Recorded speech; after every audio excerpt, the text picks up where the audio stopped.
जावेद भट्ट के कत्ल में मुलव्विस शूटर्स को गिरफ्तार कर लिया गया है। को कहां से गिरफ्तार किया, इसका ताल्लुक कहां से है? अमीर मौसिफ जो है वो जावेद भट्ट के कत्ल से चंद रोज कबल ही मुल्क से बाहर चले गए थे। ये प्लान था, 15 दिन से ट्रैकी कर रहा था। बड़े आला पुलिस अफसर ने इस सिलसिले में उन्हें ये बात कही भी थी कि अब ये दुश्मनियां छोड़ें। खुर्रम साहब, ये बताइएगा, रोज पुलिस को एक कामयाबी मिल रही है।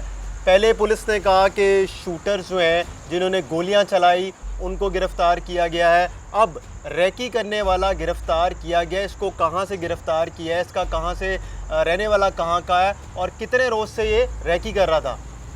फराज भाई, ये अभी ताज़ा नहीं गिरफ़्तार किया गया। मैं गुज़श्ता जो मेरी गुफ्तगू हुई इस हवाले से, तो मैं एक सिर्फ बात करता था कि पुलिस ने खासी कामयाबियाँ समेट ली हैं और इस कत्ल में मुलव्वस जो सहूलतकार थे, जिन्होंने जिस तरह शूटर थे या जिस तरह भी आप ये अफजल का जिक्र कर रहे हैं, जिसे पुलिस के मुताबिक कि जी कसूर से गिरफ़्तार किया गया है। ये कोई 10-15 दिन से रैकी भी करता रहा, जावेद भट्ट के निकलने आने जाने के सारे मामलात को देखता रहा और उसके बाद अब इनको जो सरतोड़ कोशिश जारी है और उसमें बहुत जल्द कामयाबी भी मिलने वाली है, वो है आरिफ की, जो एक मेन करैक्टर है कि जिसके बारे में पुलिस ये कह रही है कि अमीर मौसिफ और शूटर्स के दरमियान जिसने डील कराई थी। अब इन लोगों ने तो अपने इंकशाफात कर दिए, जिसका जो रोल था ये अगर आप बैकग्राउंड पे जाएं तो ये सारी कहानी वही चल रही है कि जिस तरह अमीर बलाज को कत्ल किया जाता है, अब वो कातिल मौके पे मारा जाता है, बिल्कुल सारे राज वहीं दफन हो जाते हैं। तो पुलिस फिर सहूलतकार ही गिरफ़्तार की है ना कि कौन कौन इस मामले में मुलव्वस है, जिसमें मलक सेल को पकड़ा, एहसन शाह को पकड़ा, एक जो बैकअप पे शूटर था हारून नाम का उसको पकड़ा। तो इसमें भी अभी फ़िलहाल जो पुलिस को कामयाबियाँ मिल रही हैं वो सहूलतकारों की ही मिल रही हैं। केस है जावेद भट्ट साहब वाला, इसमें अमीर मौसफ का नाम आया है। शूटर्स ने कहा कि हमें मिलवाया आरिफ ने अमीर मौसफ से डेरे पे जाके, वहाँ पे पैसों की डील हुई, घर देने की डील हुई। तो पुलिस अमीर मौसफ को पकड़ लेगी? मैंने आपसे पहले कहा है कि अब ज़ाहिर है अमीर मौसिफ को नामज़द वो 109 में करेंगे। उसके इमाम पे किया गया, उसके मशवरे पे किया गया, मौके पे तो मौजूद नहीं था। उसके बाद डेफिनेटली फिर वही प्रोसीजर चलेगा। तो 302 में तो उनका भाई है अमीर वो है।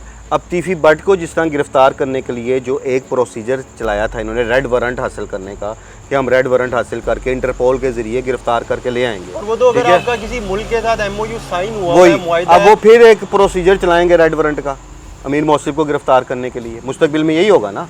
तो मैं वही कहता हूँ कि अगर वो किसी ऐसे मुल्क में हुआ जहाँ आपका वो एग्रीमेंट स्टैंड नहीं करता या नहीं है, तो आप किस तरह पकड़ के लाएंगे उसे? अब इस केस में सारे जो किरदार हैं जो सहूलतकार के तौर पे इस्तेमाल हुए हैं, वो उनकी निशानदेही हो गई है? हाँ जी, आलमोस्ट हो चुकी हुई है। एक करैक्टर जो इसमें मेन अभी है, जिसे पुलिस अभी तक गिरफ़्तार और वाकई नहीं गिरफ़्तार कर सकी, जो आरिफ है। ठीक है, आरिफ है। आरिफ के पीछे जो है टीमें लगी हुई हैं, क्योंकि अब बहुत सारे इंकशाफात आरिफ की गिरफ़्तारी के बाद आए थे। आरिफ ही बताएगा कि अमीर मौसिफ ने किस तरह ये सारा प्लान किया था और क्या क्या हुआ था। आया ये जो शूटर बातें बता रहे हैं क्या ऐसे ही थी? ठीक है, इसलिए अब इंतज़ार करना पड़ेगा आरिफ की गिरफ्तारी का। अच्छा, अफजल जो है जिस तरह इसको पकड़ा है और ये कहा गया है कि इसने सारी रैकी की, उसके बाद इसने शूटर्स को सारा इन्फॉर्म किया, उन्होंने जाके वहाँ पर गोलियाँ चलाई, तो ये कितने रोज़ से रैकी कर रहा था? रैकी किस तरह करता था? उनके घर के एक इसमें मैं आपको मैं आपको एक बात बताऊँ, जब भी आप किसी को टारगेट करते हैं ना, आपने वो टारगेट अचीव करना है, तो ये टीम वर्क होता है। अकेले एक शूटर का नहीं काम होता।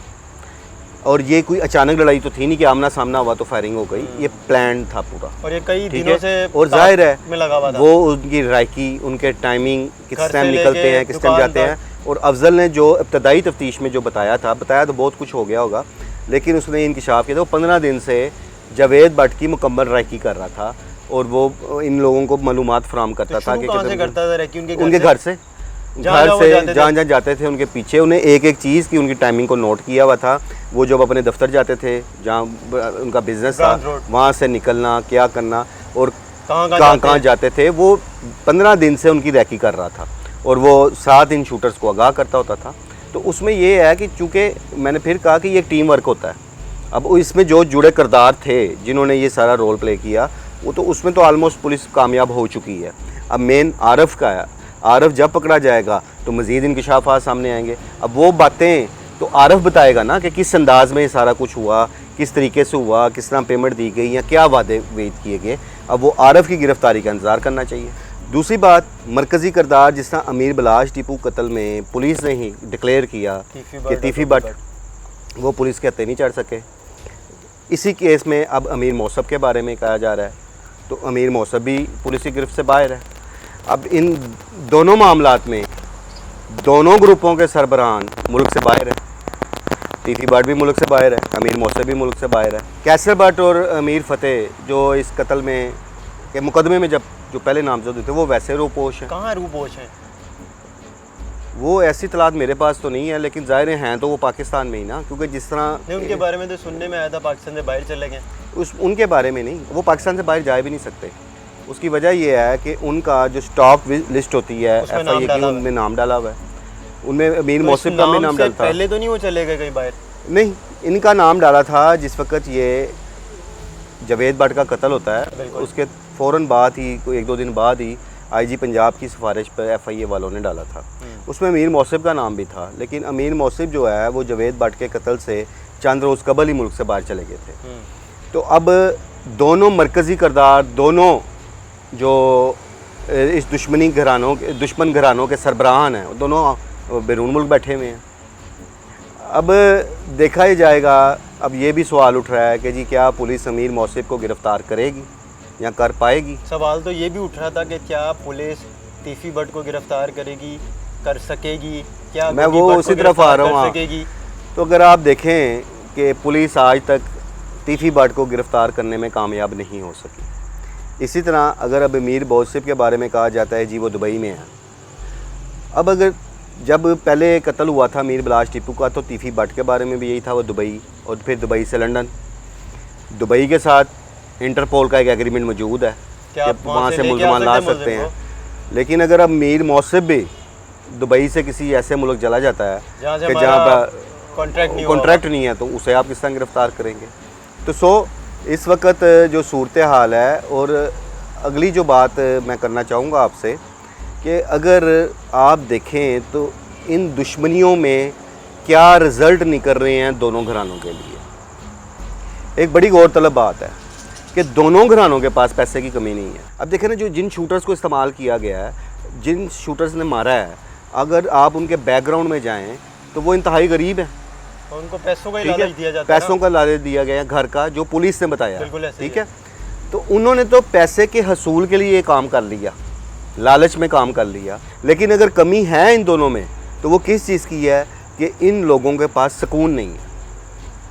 ये एक बहुत बड़ा सबक है हम सब के लिए, उन घरानों के लिए भी जो दुश्मनियों को लेकर चल रहे हैं। साबिक पुलिस इंस्पेक्टर थे नवीद सईद, जिनका इन दुश्मनियों में बड़ा अहम रोल रहा। वो कैसे रहा कि इन दुश्मनियों में जो लोग शामिल थे, जिसमें हनीफ और हनीफ़ा और शफीक बाबा, 2 भाई जिन्होंने बिला ट्रका वालों को कत्ल किया था, उन 2 भाइयों की वजह से इन दोनों घरानों में दुश्मनी शुरू हुई थी। तो वो दोनों भाई भी नवीद सईद के हाथों ही मुबैना पुलिस मुकाबले में मारे गए थे। ना सिर्फ हनीफ और हनीफ़ा, शफीक बाबा, बल्कि टॉप 10 उस दौर के, जिसमें हुमायूं गुज्जर, नाजी भट्ट वगैरह जैसे नामी ग्रामी जो बदमाश थे, वो सब तकरीबन नवीद सईद के हाथों ही मरे। जिस वक्त नवीद सईद का कत्ल होता है, रायविन रोड पे नवीद सईद का कत्ल होता है, तो हम लोग उस दौर में वहाँ खड़े हुए थे डेड हाउस के बाहर, जो म्यू हॉस्पिटल के बाहर है। तो मैं क्या देखता हूँ कि एकदम दर्जनों मोटरसाइकिलों का एक काफ़िला, और उस काफ़िले के दरमियान में गाड़ियों का काफ़िला, उस गाड़ियों के आगे मोटरसाइकिल सवार, और वो आगे से ना रास्ता क्लियर कराते हुए वो गाड़ियों का काफ़िला आ रहा था। जब गाड़ियाँ वहाँ के रुकती हैं तो एक गाड़ी, डेड हाउस का गेट खुलता है, वो गाड़ी अंदर चली जाती है। तो उस गाड़ी में से कौन उतरता है? तीफ़ी बट। तीफ़ी बट के साथ कौन था? एक पुलिस ऑफिसर जो उनकी गाड़ी को ड्राइव कर रहा था। वहाँ पे जब पहुँचते हैं तो तीफ़ी बट को एक दर्जनों लोगों का, जो गनमैनों का एक जमघट्टा होता है ना, वो घेर लेता है। मैंने फ़र्स्ट टाइम अपनी हिस्ट्री में, अपनी यानी कि सर्विस की हिस्ट्री में, उस वक्त तीफ़ी बट की पहली मूवमेंट को ख़ुद देखा उसमें। और वो जितनी देर वहाँ पे ठहरे रहे, उनको घेरे में लिए रखा गनमैनों ने। उसके बाद फिर वही सीन हुआ कि जब वो वापस जाने लगे हैं तो उसी तरह वो काफ़िला पूरा तैयार हुआ है, उनकी गाड़ी के इर्द गिर्द मोटरसाइकिल सवार, उनके आगे पीछे सारे गनमैन, और वो उनको लेके वहाँ से निकल गए। और रह गई बात कैसर भट्ट की और मीर फतेह की, उन्होंने चूँकि ये बात खुद कही थी अपने वीडियो बयान में, क्योंकि वो तो कहते थे हम पर इल्ज़ाम है, हम नहीं शामिल, और उन्हें चूँकि मौके पे डाला हुआ है कि वो मोटरसाइकिल पे सवार थे, हम शामिल तफ्तीश ठीक होने है, के लिए तो तैयार हैं, लेकिन वो हुआ भी ही नहीं अभी तक। नहीं, वो भी इंतज़ार करेंगे ना। मैंने थोड़े दिन पहले भी ये बात की थी कि वो देखेंगे कि शूटर्स क्या इंकशाफात करते हैं, इसका हवाओं का रुख किस तरफ जाता है। अब वो जब तक आरफ सामने नहीं आता, मेरा नहीं ख्याल कि कैसर भट्ट या मीर फतेह सामने आके अपनी बेगुनाही के कुछ सबूत देंगे। अब वो इंतज़ार करेंगे कि आरफ क्या इंकशाफात करता है। आरफ उसमें आया, आरफ के अभी जो इंकशाफात हैं शूटर्स की तरह अमीर मौसब तक रहते हैं या उससे आगे जाते हैं, इन चीज़ों को देखेंगे। वो भी ज़्यादा समझदारी का मुजाहरा करेंगे ना, उस हिसाब से उन्होंने अपना जो है अपना डिफेंस तो करना है ना, तो फिर वो सामने आके अपने आप को सरेंडर करेंगे, जो मेरी एक ओपिनियन है। बाकी वो उनके अंदर क्या चल रहा है, उनके दिलों में क्या चल रहा है, वो क्या प्लानिंग कर रहे हैं, वो किस जगह मौजूद है, वो तो उन्हें बेहतर पता होगा। अब आने वाले दिनों में कोई ऐसा वाकया देख रहे हैं आप कि दोनों जो ग्रुप हैं देखिए, अल्लाह ना टारगेट करें? अल्लाह ना करे, हम में से कोई भी ये नहीं चाहता कि मज़ीद कुछ जानी नुकसानात हों, इसलिए मैंने वो इतनी तमहीद भी आपके साथ बांधी थी और ये बताने की कोशिश की थी कि दुश्मनियों में फ़ायदा कोई नहीं है, दुश्मनियों में सुकून नहीं है, दुश्मनियों में आसाइशात नहीं है, और अगर आपने इस तरह की ज़िंदगियाँ बसर करनी है तो फिर दुश्मनियों में रखा क्या है। हम इसलिए अमन की बात करते हैं कि सुलह होनी चाहिए, हर बंदे की ख्वाहिश है। इवन पुलिस अफसरान जो आला पुलिस अफसरान हैं वो ख़ुद इस हवाले से भी ना सिर्फ इन केसेस के हवाले से बड़े बिल्कुल गैर जानबदार हुए हैं, क्योंकि पूरी मीडिया की नज़रें उन पर हैं। और आप ये एक चीज़ देख रहे हैं कि माजी के तमाम वाक़यात में कहीं ना कहीं पुलिस का किरदार जो था वो मुस्बत नहीं था, पुलिस को तनकीद का निशाना बनाया जाता था। और उसमें एक चीज़ ये भी सामने आई कि जिस तरह CI इकबाल टाउन पर ये मुकम्मल इल्ज़ाम आया कि वो अमीर बिलाश टीपू ग्रुप को सपोर्ट करता है। इसलिए अब इस चीज़ को भी बचना है कि अब मज़ीद ये इल्ज़ाम ना आए कि कौन सा ग्रुप किसको सपोर्ट कर रहा है। सो ये पैगाम भी उन पुलिस अफसरान तक पहुँचे थे, उनको सख्ती से हिदायत दी गई थी कि न्यूट्रल हो जाओ।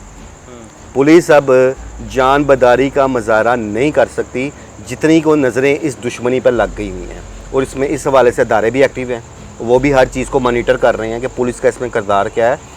सो पुलिस की सरतर कोशिश है कि सारे मुल्ज़मान को गिरफ़्तार किया जाए और उसके बाद मेरिट पे सारा काम किया जाए, किसी को जायज़ या कोई ये इल्ज़ाम ना लगे कि हमने नजायज़ किया है, इसलिए वो मेरिट को तरजीह दे रहे हैं, उनकी मजबूरी है इस वक्त। इसके साथ साथ पुलिस ये भी कर रही है, एक बड़े आला पुलिस ऑफिसर ने इस सिलसिले में जो मेरे पास मालूमात हैं कि तीफ़ी भट्ट ग्रुप के फैमिली के कुछ लोगों को अपने पास बुला के उन्हें ये बात कही भी थी कि आप उन्हें इस बार पे समझाएं कि अब ये दुश्मनियाँ छोड़ें और सुलह की तरफ चलें।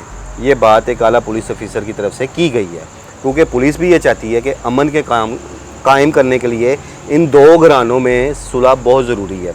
अगर सुलह नहीं होती तो फिर आप इस बात से, मैं फिर कहता हूँ अल्लाह ना करे ऐसा हो, लेकिन फिर आसार मुस्तकबिल में यही नज़र आते रहेंगे कि मज़ीद जानी नुकसान हो सकते हैं इसमें।